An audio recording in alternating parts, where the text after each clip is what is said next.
Warning: some contents may be disturbing. Viewer discretion is advised.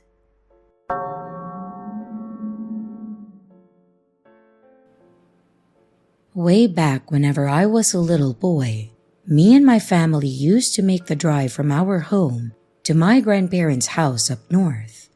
And then we would stay there for the end of the year into the beginning. And then we would head back south. Honestly, I don't remember how long it took to get from point A to point B, but I remember it being a long time.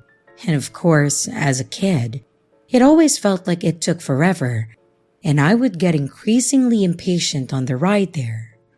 Because of that, my parents always tried to make stops when I would hit my peak.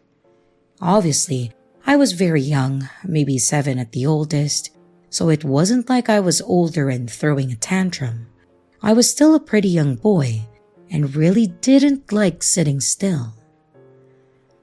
There was one rest stop between home and my parents' house that I really liked stopping at because they had some really neat animal statues out front near a small playground area, and there was a McDonald's that was actually built in the parking lot area of that certain rest stop. When you're at that age, who doesn't love colorful animals and McDonald's, right? And fortunately, my appreciation for the place very quickly went away when the incident that I'm writing about occurred, mostly because I was terrified that it would happen again, however unlikely that actually was. That year, we were driving up to my grandparents' house as we always did for the holidays, and in that year, my mom was actually pregnant with my sister, so we were stopping more than we usually did. We then got to the area where the rest stop that I mentioned above is, and I asked my dad if we were going to see the statues. At this point, it was starting to snow a bit, and my dad mentioned that he wouldn't mind stopping, but that we couldn't play on the playground because of the weather. I was a bit upset at this. I wanted to play out in the snow, but he was pretty steadfast about the fact that we would stop, take some pictures, get our snacks and whatnot, and then get back on the road. We pulled into the rest stop and the snow was starting to come down a bit more, and it was starting to stick to everything. There were also small patches of ice in various spots as well from when it was raining before the snow. We parked, all got out, and my dad started heading towards the statues, warning us of a slick spot on the walkway so we didn't slip. He wanted to quickly get his annual photograph of the family around the big brown bear statue and then get out of there. And as we were heading toward the statue, I got hit with the urge to go to the bathroom, like really, really bad. I told my dad that I had to go, and he asked me if I could wait, but it was a nuclear threat at that point, like if I didn't go right then and there, I was going to need new pants. This was one of those rest stops where the restrooms weren't in the building, they were on the outside, so he told me to go ahead and go, and that they would be waiting right there when I got out. I ran to the men's room and I did my business. When I got out, I noticed that there was an older man in the restroom at one of the urinals, but I ignored him and I walked past him to get to the sink so that I could wash my hands. It was while I was washing them that this man stepped away from the urinal to get behind me, which, looking back, I realized now that he didn't adjust his pants or flush, so I don't think he was really going. It was like he was just standing at the urinal to wait. I didn't notice it back then because I was honestly not paying attention. I was just trying to wash my hands and be done with it. I look in the mirror and he and I make eye contact, and I see that he is staring at me with a very happy grin on his face. I tried to look away, but the minute that I made eye contact, he moved to initiate conversation. He looked down at me and he said, "Hey, how are you enjoying this weather, huh?" I was enjoying it as I loved the snow and we didn't get a lot of it where I lived. So I smiled and I said that I liked the snow and that it was neat. The man laughed and said that he used to like the snow too until he got old. I made a comment about how I would always like the snow and he once again just laughed. I finished washing my hands and I went over to get a paper towel, and this guy followed me over towards the door and just kept talking about the weather and asking about if I like to play in the snow and such. It really felt like this was just some old guy that was making conversation with me about the snow, and I wasn't feeling scared of him, and being like 7 at that time, he kind of reminded me of my grandfather too. I wasn't feeling like I needed to run or be scared of him. But then, all hell seemed to break loose. I finished drying my hands and I went to exit the restroom. The man was behind me, so I held the door open to be polite. But as soon as I stepped away from the door, he literally swung his arm around me and then picked me up and started running toward the parking lot. I think he looked older than he really was, because if he was my grandpa's age, then I don't think he would have been able to grab me and run like he did. And as soon as I realized what was going on, I started screaming as loudly as I possibly could. My dad heard me. He saw what was happening and he started running towards us. But this guy had a lead and he was heading straight for a car that was in the parking lot. And it looked like he was going to get there before my dad would be able to catch up to him. And that's when fate took over and I was saved by a miraculous twist. This man that was carrying me was paying a lot of attention to getting to his car and not a lot of attention to the ground in front of him. He ended up catching his foot on that ice patch that I mentioned before, and because I was kicking and shifting his weight, he slipped, and when he slipped, he went head first into his own car. Thankfully, I pretty much just fell to the ground, but this man smacked his head on the bumper of his vehicle, and he was out cold. It honestly felt like it played out like a comedy movie with how it happened, though nobody was laughing. My dad grabbed me and started shouting for someone to call 911, mostly because this guy looked like he was pretty messed up. The police and an ambulance showed up and they took him away and the officers took our statements. I have no idea if the man made it or if he was really messed up, but in my opinion, he kind of had it coming. I don't wish ill on anyone really, but this man tried to kidnap me. And well, like I said, fate took over. I don't like thinking about what would have happened if he hadn't fallen, but I think it's pretty obvious that it wouldn't have been good. I'm thankful that it didn't go that far, but I will say that this event really ruined that rest stop for me and made me afraid to do anything alone in public.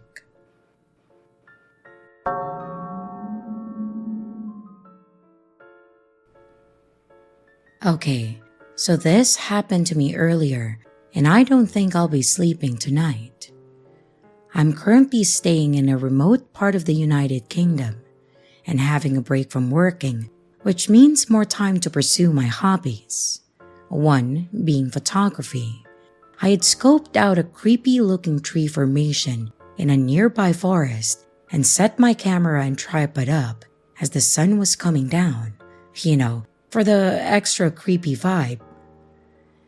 As I'm happily taking photos, I see a woman pass the entrance to the arched trees. This woman had parked her car next to mine when I arrived. She went past a couple of times, looking at me for prolonged periods with each time she passed. I assume that she wants to come up this path, but she sees that I'm taking photos, so she decides to walk elsewhere. Approximately 5 minutes go by though, and she appears again, this time walking towards me, dragging her left side slightly with a strange limp. She stops once and then stares at me for a few seconds, and then starts walking towards me again. I ask her if she's okay. I'm starting to put my camera away at this point and readying my tripod to use for self-defense if necessary, because the vibe that I'm getting about this is way off. And then she starts grunting at me, and then stops and stares again. It's at this point that this woman is close enough for me to realize that she's actually a man in a woman's clothing with a wig.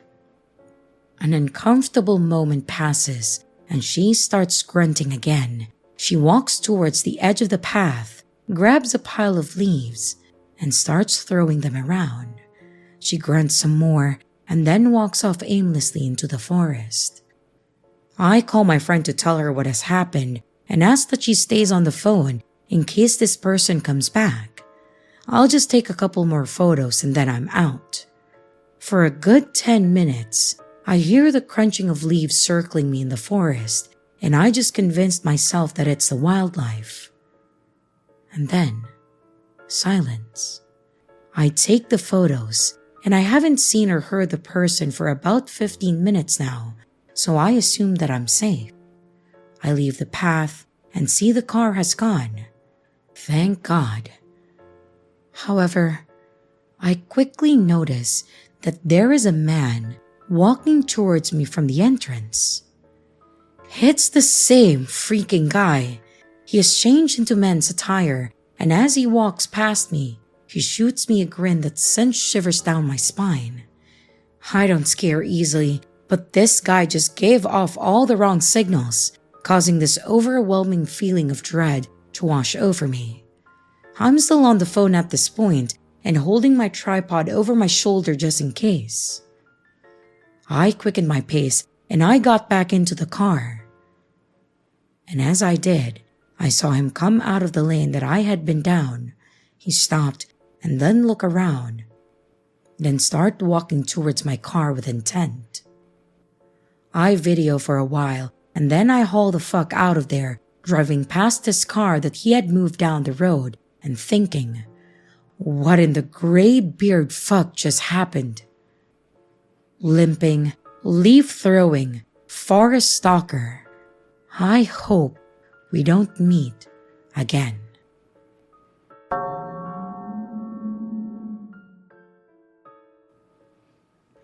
To set the stage for this story, we must go back to the far-off year of 1988. The location is the Cascade Mountains of Oregon. I was 10 years old, and with me was my mom, my dad, my best friend, and our golden retriever, Amber. We were very much an outdoor family and had many camping trips before this and since. But to this day, when I think about it, I still remember the terror that I felt that weekend so long ago. After a brief talk with my father recently, it kind of came back to the front of my mind. He also was able to fill in a few details that I had forgotten. This holiday was like many others. We packed up the station wagon with everything we would need for a hike into one of our favorite lakes to camp at. To make this trip even more exciting for me was the fact that it was my birthday weekend, and I got to pick this lake. After we arrived at the trailhead and got our packs on, my dad got his sidearm out and strapped it on his belt. In Oregon, open carry was permitted in national forest, and my dad always had a gun on his hip while inside the woods, which always added a sense of security for us. We had a close call with a bear one time, in which it came handy to us. The lake was about a 4-mile moderate hike in through some thick forest, but the trail itself was well maintained and was never busy, so it was going to be a very pleasant hike in. We started off on our hike, and back in the 80s, it was not uncommon to have your dog off-leash on the trails in the forest, so we just let Amber run and do her thing. She was a good dog, and she never ran off for too long or jumped on people. She did love people though, and speaking of people, we had not seen anyone else on the trail after about 2 miles in on the hike, which was actually nice since it was just all of us talking, laughing and enjoying nature. My best friend and I started to hike ahead of everyone else because we were so energized and excited about finding the first and best tent spot once we got to the lake. Amber was bounding ahead of us and having a great time too. We were about 20 yards ahead of my parents when Amber stopped dead in her tracks. I thought maybe she saw a chipmunk or something, maybe a bird. But her hackles came up and she let out the lowest of growls. She never growls. So we stopped walking, and I thought maybe a bear or deer or something was just off the trail, and she saw or heard it. We immediately started walking backwards, and my parents caught up to us. My dad asked us what was going on, and I told him that Amber is up the trail and is growling at something. He tells us girls to stay back with my mom, and he walks ahead to where Amber was at on the trail. My dad gets up to her and looks around. I hear Amber whimper a bit while looking off the trail. My dad comforts her and then calls her back, and then he walks back to us. He says that it must have been an animal and he did not see anything right off the trail or ahead of us. He says to let him take the lead, and then we continue to hike.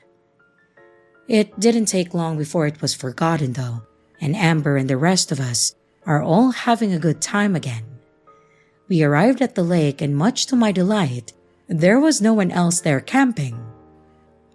The water was clean and blue, and the shade from the trees made the whole scene just perfect. My friend and I found the best spot to set up our tent, and my parents followed suit. After we had camp set up, my folks went off to fish just down the hill, and my friend and I took off with Amber to walk around to the other side of the lake to catch salamanders. We only made it about 1/8 of a mile when Amber stopped and started to growl again. We stopped and looked around and heard brush rustling. And then, right in front of us, a man walked out of the trees. Amber stayed right by our side and started to bare her teeth. He was taller than my dad, so at least 6'4". He was very skinny, but had very broad shoulders. He was clean cut and was wearing black jeans and a white polo shirt with loafers. I mean, he did not look like he had hiked at all or was even dressed for the outdoors. He almost looked like he came out of church.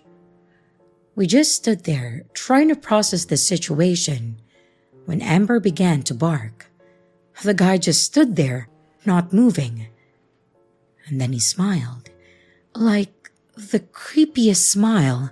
It felt like someone who thought that was what a smile was supposed to look like. Amber kept barking, and this got my parents' attention, and they looked up to us and called us to come back. We complied, and we started to walk back towards them. My dad met us halfway and then told us to go back to the campsite, and he was going to talk to this guy. We got back to our camp, and my mom sat with us. I could hear my dad asking the guy if he needed help or was he a fellow camper who had just set up a camp away from the lake. My dad was being very polite and calm, but I could see that he was on guard and trying to feel out the situation. Now is the time to mention that my dad was an ex-army and can be very intimidating when needed. The conversation continues. The guy told my dad that he was just on a walk and he did not mean to intrude on us. The guy then says goodbye and then walks back into the woods. My dad walked back to the camp, sat down, and then told us that he thinks the guy may just be a yuppie camper and does not know much about the outdoors. But my dad said that he got a weird vibe off of him and would be keeping an eye out for him. Amber stayed by our side and was calm, yet she kept looking towards the direction that the guy went. A bit more time goes by, and we have a nice campfire going, and the sun was starting to set. We cooked some dinner and made s'mores afterwards. My friend and I decided to go to our tent and read some books and tell each other some scary stories. Amber followed us to the tent and laid right outside of the door. My parents walked down to the lake to sit and have a beer and just chill out. They were never more than 50 yards away. But not long after that my parents walked away, I hear Amber start to growl again. And then we hear footsteps coming from the woods behind our tent. My friend and I turn off our flashlight and go quiet to listen. The footsteps stopped at the edge of the woods, and we then hear heavy breathing and a grunting sound. Amber starts to bark, and we then hear the footsteps retreat to the woods. Amber whimpers a bit, and I then hear my parents walking back to the camp.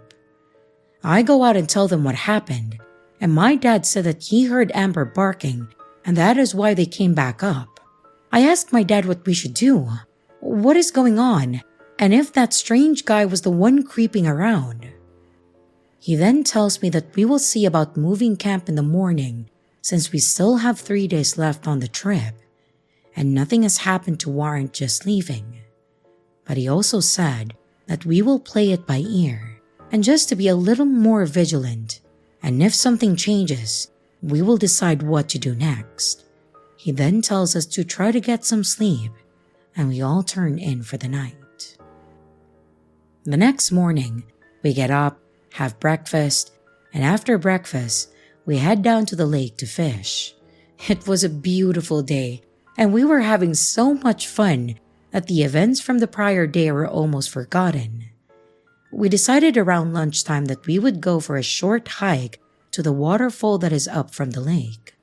We were gone for only about an hour, but when we came back, we found our tents open and our sleeping bags dragged out on the ground. My dad tells us to hang back with Mom, and he goes to investigate. He comes back and says that nothing is missing, but it was not an animal that did this. He says we should break camp, hike back to the car, and then find another spot to camp for the next couple of days. I could tell that my dad was not wanting to frighten us, but I heard the urgency in his voice. I was very disappointed, but if it meant that we could enjoy the rest of the trip and not worry about some creep messing with us, then it was worth it. We broke camp and we started our hike back. Dad was in the lead and we were double timing it, and then we made it back to the car in record time. As we walk over to the car, we see that one of our tires was flat. Not a big deal, we always had a spare. But when my dad bent down to start taking the lugs off, we swore it was not just flat. Someone slashed the tire. Dad changed the tire in record time and we threw everything onto the car. But he then goes to turn the car on, but it wouldn't start.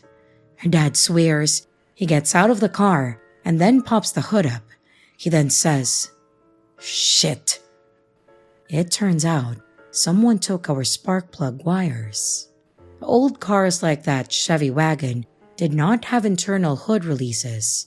You could just pop the hood from the outside.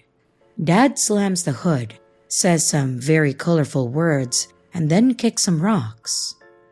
We were stuck, and no one else was at the trailhead. We were stranded. My parents are calm under pressure, and after a few minutes of discussion, it was decided that Dad would start walking down the road until he could hitch a ride to town and then go to the auto parts store. Mom and the rest of us were going to wait with the car and look for someone to hopefully pull into the trail ahead and then help us. A few hours go by, and no one has come to the trailhead. It was getting hot, and we were hungry and tired. My mom makes us some lunch, and then we go sit under a tree to cool off. Amber is by our side and was calm. But then, we hear a voice. Amber leaps up and then starts to whimper. The creepy guy from yesterday comes down the trail and is asking my mom if we need help. My mom tells him that we're fine and that it's being settled and my dad will be back soon. This creep then tells her that his camp is closed and that he is parked on the old fire road that is near the lake and asks us if we would like to come back to his camp and then wait until my dad returns. My mom sternly tells him no, that we will just wait here and thank you anyway. But he does not like this. He tells my mom that it's not safe out here for a pretty lady and 2 young girls. My mom, like my dad, is no pushover and asserts herself again that we do not need any help and to please just leave us alone. The guy just stands there, smiles wide, and then just turns around and leaves. My mom is visibly shaken and us girls were just a bit scared. My mom then comes over to us and tells us that we need to stay close, to not wander, and that we will be okay. My friend and I are really kind of freaked out and we're just hoping that my dad will make it back soon. After about another 30 minutes, the creepy guy comes back, but this time though, he is not alone, and he has a slightly younger guy with him. The other guy is dressed as a yuppie camper and had a very stern look on his face. My mother stands her ground as they approach. Amber starts to low growl and her hackles go up. The 2 guys flank us, and one of them flashes a gun tucked into his belt. The older guy tells us that we need to go with them and that they were not asking. My mom backs up next to us and without taking her eyes off of them, reaches to her belt and pulls out her Bowie knife. My mom said that we will not be going and that they need to leave now. The 2 men did not even flinch at this and said that we will come with them or they will hurt us. At this moment though, Amber goes up from just growling to barking and then puts herself between us and them. This makes the guy stop. My mom yells that they need to leave now, and they start backing up, and at that moment, we hear a truck pulling into the trailhead parking lot. At the side of the truck, the guys start to walk away fast and then disappear into the tree line. The truck was a forest ranger, and he had my dad with him. My dad jumped out of the truck and then ran over to us, asking if we were okay. The ranger came over and asked who those men were and if we were okay too. My mom explained everything while my dad hugged us girls and told us that we will be okay. The ranger takes off to go looking for the men. My dad then tells us that he was about 5 miles from the town when the ranger picked him up and then took him the rest of the way to get the part for the car. He then drove him back to our car. But after hearing what happened, my dad was pissed and he wanted to find the guys who tried to kidnap us and that had been terrorizing us for the past 24 hours. The ranger came back and told us that he had almost caught up to them, but then they sped away in their truck with a camper in tow. They had been parked behind a small ridge behind the lake on an old logging road. He did not get a plate, but he radioed a description of the men and their truck and camper to the local sheriff's office. He also took our information and said that he would pass it on to them. He waited with us until Dad had fixed the car, and then we were able to leave.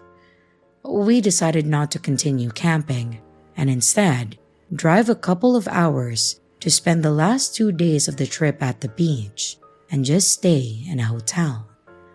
A few days later, a deputy called my dad and told him that they never did find the men.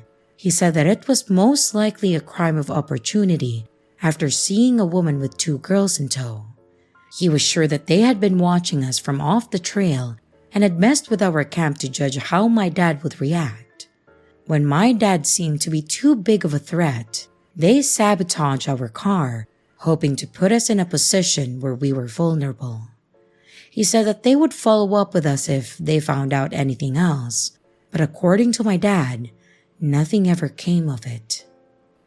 Years later, I tried to do some research on crimes in that area of Oregon during the 80s that might have involved something like what we experienced. All I could find was a few reports of campers being robbed and a few cars broken into. There was one case of a young lady and her dog going missing from an area near there, but it was never determined what happened to her, or even if it was something bad, or she just ran away.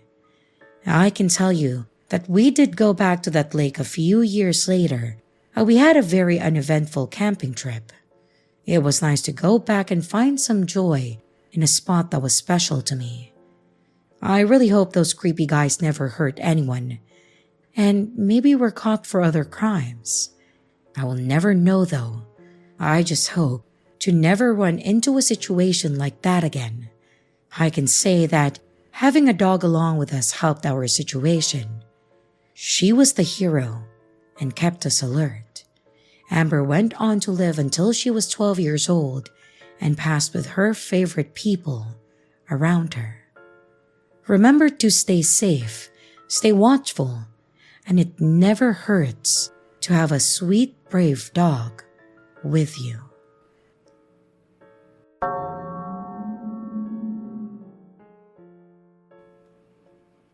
In 2020, I met this guy at a mall that I worked at. He owned one of the stores at the mall, and it was a tech store to repair phones. Anyways, I would see him often because the office was close to his store. To be specific, it was right across from each other. One day, he came up to me and asked for my name. We made some small talk, and then we exchanged numbers. We started seeing each other. One night, I was so tired from work that I didn't want to go to dinner with him anymore. I'm a single mom, and I get burned out easily. I told him that I didn't want to go anymore, and he said, "No, get ready. I already made the reservations." I said flat out no because I was exhausted, and I'm the type to refuse to be forced into doing anything, and being controlling is such a turn-off, so I was already getting ready to dump him. I said no firmly, and he responded by saying that he's on his way. I said, "Well, I'm not going, so waste your gas if you want to." I didn't think he would come, but of course, he came. He showed up to my apartment and was non-stop honking outside. He was calling and texting me non-stop, and I threatened to call the cops if he didn't stop. I called the cops for a noise complaint, and as soon as he heard the sirens, he then sped off. I remember waking up the next morning to 60 text messages and 100 missed calls saying, "I can't believe you stood me up. I love you. What is wrong with you? I just wanted to spend time with you."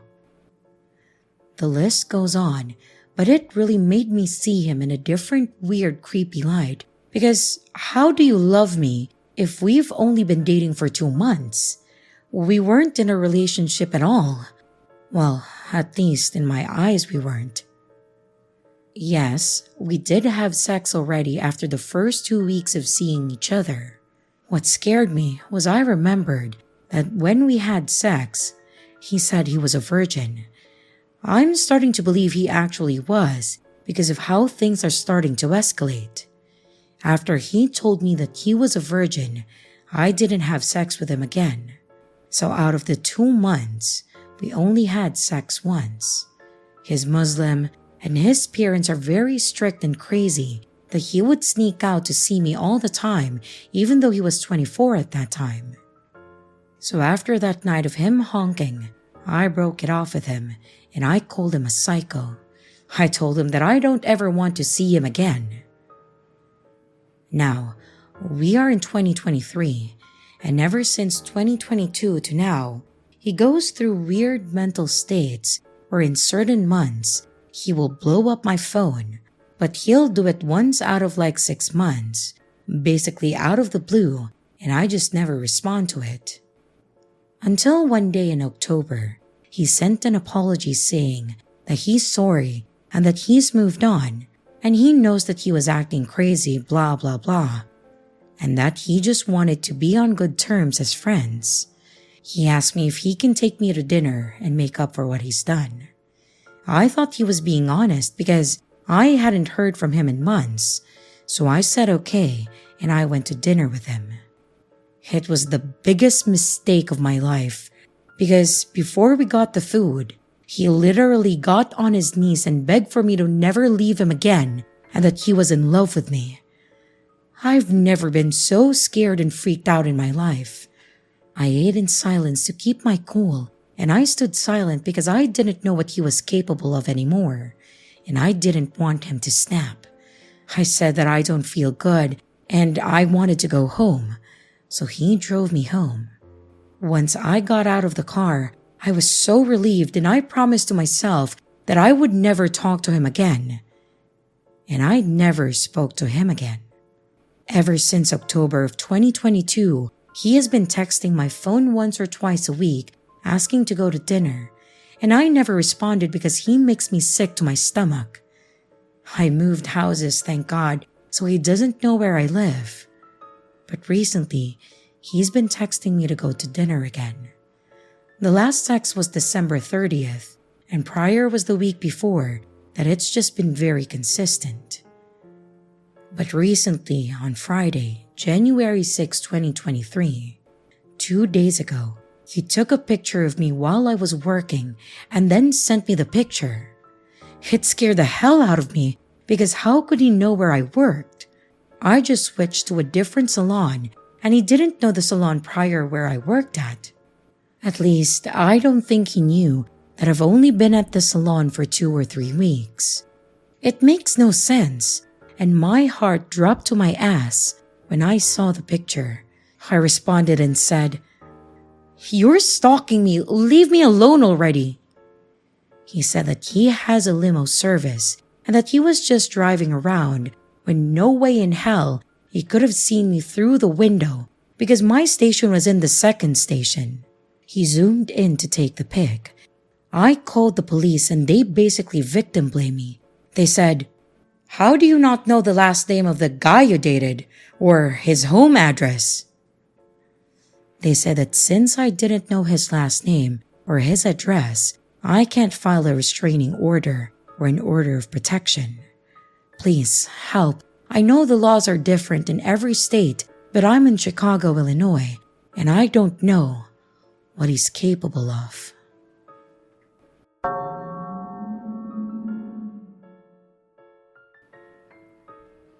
So, where to even begin? In my country, the government decided to push free professional classes to anyone who's either benefiting from welfare or just unemployed.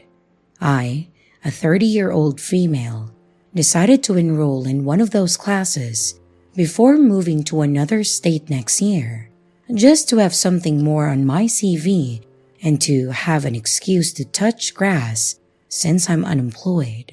And I specifically picked a social media marketing and management formation that started 3 months ago. Everything was great about it, and it seemed to me that all my classmates and professors were great people, and I even started to make some friends. I must point out though that no one in my class is underage, the youngest being 21 and the oldest being 56. After a couple weeks of classes, they introduced us to the main curriculum of the whole course that will involve a months-long group project among all the students.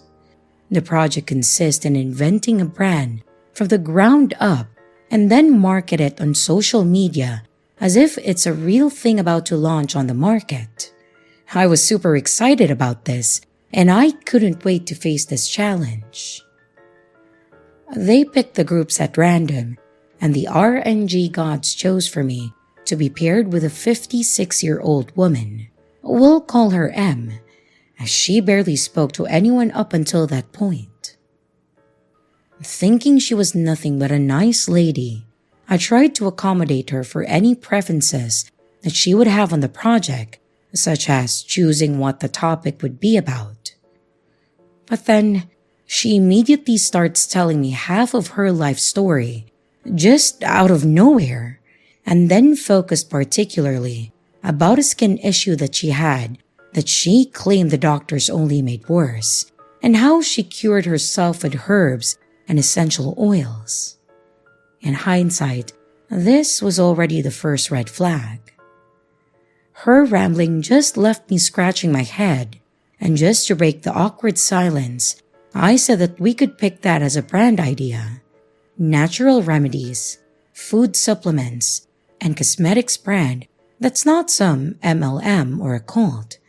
And she immediately agreed and smiled like a little girl, which back then made me kinda happy. After, she then picked a name, the idea for the logo and the motto without asking me for an opinion, saying that it felt so important to her, and that since I have no experience with this niche, I should just learn from her. She insisted so much that I had to comply, and that's when hell started for me. She would call and message me on WhatsApp constantly, insisting to see me work in real time on the designs, the logos, and the mock-ups, because she needed to supervise my actions, her excuse being that I'm a little girl that hasn't known the world yet. She never liked any of my works and forced me to redo things over and over and over again. I'm on the spectrum, and I have a very hard time setting boundaries with people or dealing with the idea of displeasing someone. So I just kept pushing myself to stay strong and keep going because I couldn't deal with how this woman would have reacted to anything that she might have seen as insubordination. On top of the fact that I didn't want to fail the course. And from the beginning, all of our professors insisted that the group project was vital to the final score. It's in one of those calls, though, that she starts telling me some of the most unhinged shit that I have ever heard in my life. After seeing me drink a sip of an energy drink, she screamed at me to toss that garbage away, and then starts to explain to me the reason why. In her opinion, energy drinks, sodas, and junk food are infested with nano machines that infect the human body and then rewrites their DNA. She then explains that that's because the great powers are not aliens like most think, but androids and AI hive minds ready to enslave humanity through biomechanical control. She also keeps going on how great men in history were actually androids or giants. She did go on a great tangent about Nephilims and such. She also threw in the fact that she's sure that dinosaurs are nothing but a fairy tale and could have never existed. The first incident, and the biggest one, happened last month. On one weekend evening, where instead of slaving away for her, I went out with my mom to visit some friends and be back home the next morning. I forgot my phone at home, and I realized that too late. But since Em and I hadn't agreed to work that night, I thought nothing of it. Oh man, was I naive. My phone was blown up with messages and phone calls, all from M, except a couple messages from another classmate of mine that told me that she had called him obsessively with demands of him showing up at my front door to make sure that I was okay, because he had mentioned before that we lived on the same block. And later that weekend, I get called into the school administration because Em apparently had called them too and told them that I had gone missing for 3 to 4 days. I tried in vain to keep it together, but I just bursted into tears in front of the secretaries, telling and showing them all this woman was putting me through, explaining my boundaries, setting issues, and they decided to immediately inform the professors and find a solution that would have allowed me to not have any more contacts with her. But before they could take any actions, me and Em are informed of one more student that was going to join our group. We'll call him T. There's not much to say about him. He's super nice, and he did help out the following week by not complying to M's demands and unreasonable standards, insisting that I take time off to do my own things too. For some reason though, she never bitched about decisions made by T. In my last call with M and T, M goes on another unhinged rant. This one will be relevant later, and it's what makes this story so messed up on multiple levels. She claims she's being gang-stalked and sabotaged by big pharmacies because she had invented a miracle ointment that could reconstruct any sort of biological tissue. She said that she tested it on the hand of a friend of hers that had third-degree burns, claiming that she saw the nerves, the tendons, and the muscles and the skin grow back, saving her friend's hand. She then added that a prototype of said ointment that mostly consists of garlic and aloe cured her husband from cancer a few years back. She also added how after an accident over a decade ago, the doctors decided to sabotage her uterus during an emergency surgery to prevent her from having children. More of the big pharma sabotages involved several lawsuits that she was involved in. And she concludes that she's taking SMM classes with us because she wants to learn how to communicate with social media and the new generations. I'm personally afraid that she's gonna try to scam desperate people into buying her bullshit garlic and aloe miracle cure. The second incident happened the next day before class. A friend decided to sit next to me since that class of the day wasn't going to involve the group projects. We put our stuff on the desk, and since we were early, we decided to go into the next room to get some coffee. M comes in, and then we hear a commotion in the classroom. When we peek inside, we see her tossing my friend's stuff to another desk. My friend asked her what the hell she was doing, and M just coldly responded, "The seat next to her is mine." I nodded at my friend as if to say that it's okay, to try and defuse the situation before it escalated. 2 days later, we get informed that I was swapped from M's group to another one. I will say that finally, I'm working with a girl that I made friends with, and we're having a lot of good fun. So, well, I thought it was over. No more of M's weird shit, right? Right? Well, the calls and the messages from her never ended. Actually, she started obsessively calling the school and the professors as well to protest about the decision of removing me from her group. Her texts were filled with weird trivial questions about random topics or very personal questions, up to 50 to 60 texts per day. At this point, I stopped responding almost entirely to her, and I'm screenshotting everything that she was sending me. This leads us to the third and last incident, at least so far. That happened last week. I can't go too much into detail because it involves geopolitical beliefs, and I don't want a war in the comments. The short, clean version of events is, M, in class, asked the professor a question that involved a very important global matter. He replied, and then asked us about our opinion.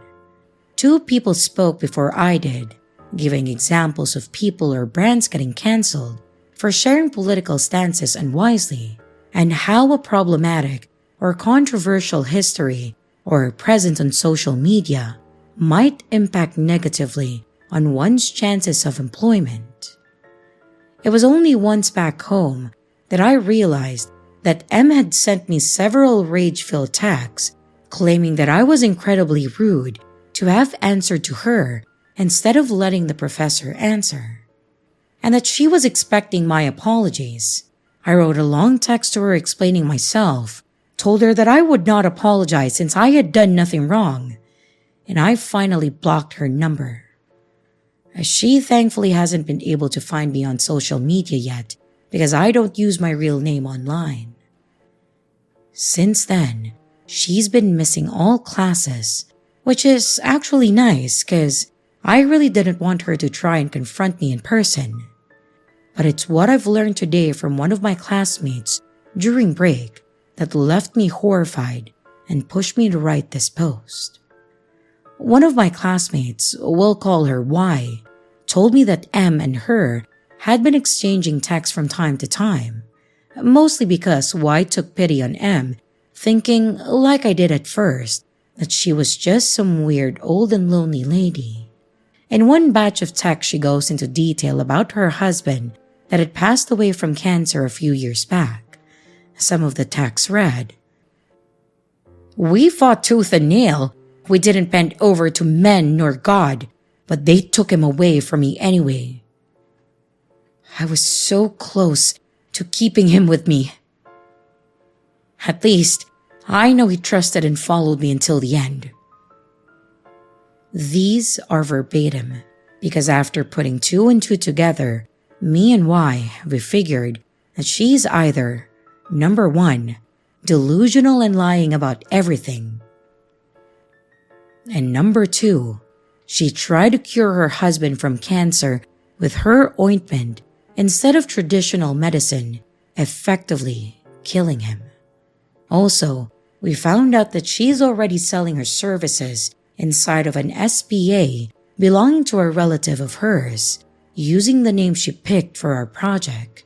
She has also been using my work for her personal social media pages involving her services, which explains why she was so obsessive about supervising my work. She was basically getting free commissions out of me.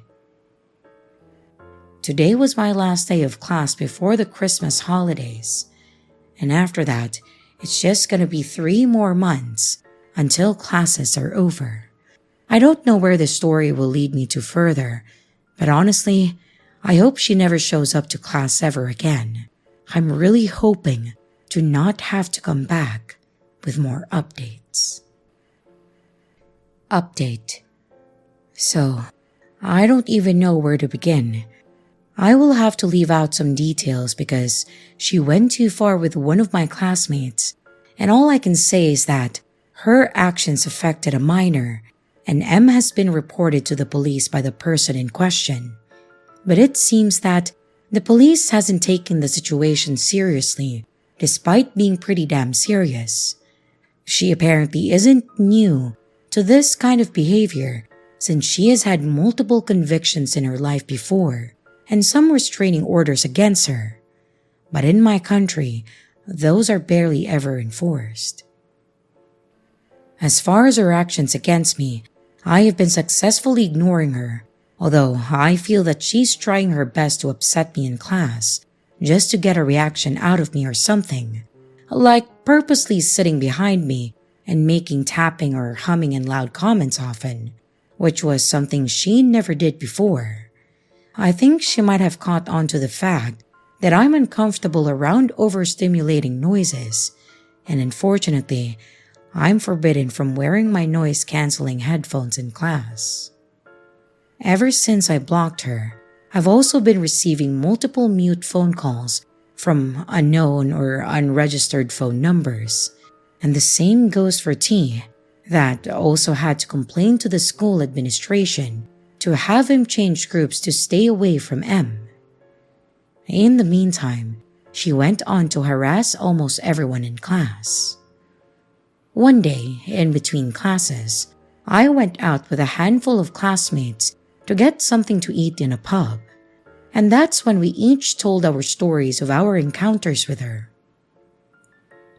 One of them in particular disturbed me, which is the one that I don't feel comfortable talking about because, as mentioned before, it involves a minor.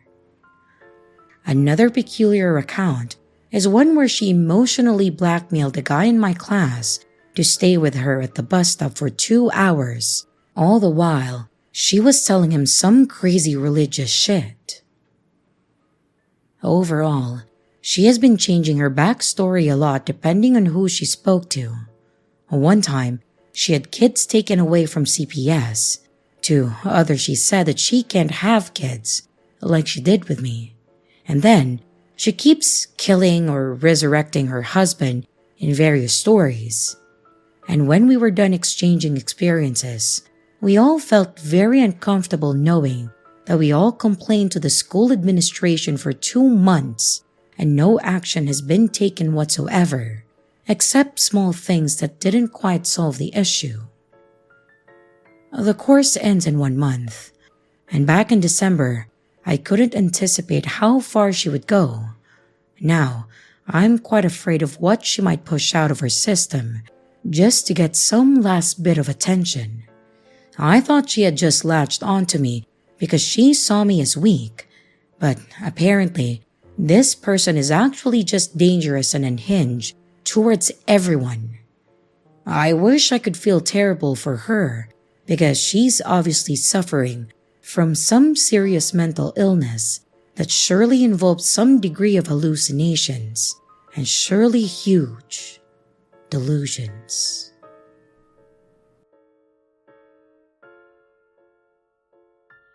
And here's the riddle for this video.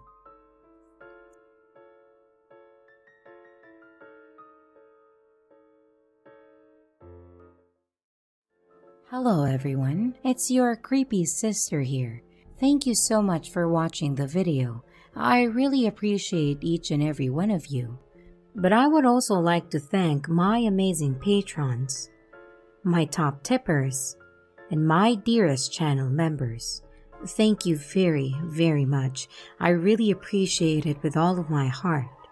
If you want to support the channel further, you could also choose to become a patron, a tipper, or a channel member. But remember, it's appreciated, but never a requirement.